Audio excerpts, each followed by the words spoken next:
Ամել Կարապետյանը ինչ խնդիր դրեց։ Հիշում եք Ռիոյի բացումից հետո, Ռիո մոլի բացումից հետո շատ քրիտիկա եղավ մեր հայրենակիցների կողմից, թե մենակ առևտրի կենտրոն եք բացում։ Խանութ եք բացում։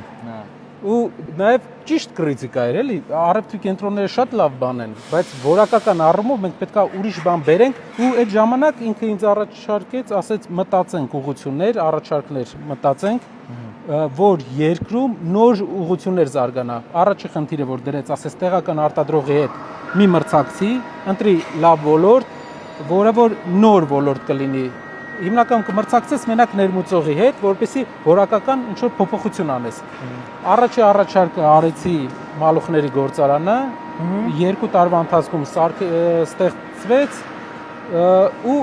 շատ հաջող սկսեց գործել։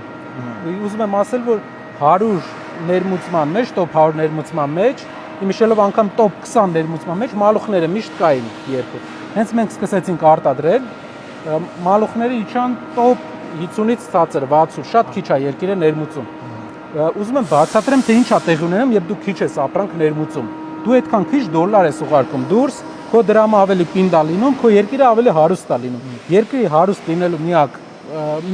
ամենակարևոր բաներից մեկը, գրավականներից մեկը, որ դու ավելի շատ արտահանես, քան ներմուծես։ Ու սա դրա առաջի քայլն էր։ Բարեկան տասնյակ միլիոնավոր դոլարներ մենք կարողանում ենք երկրում պահենք ու մեր երկրի տնտեսական ակտիվությունը ապահովենք սրանով։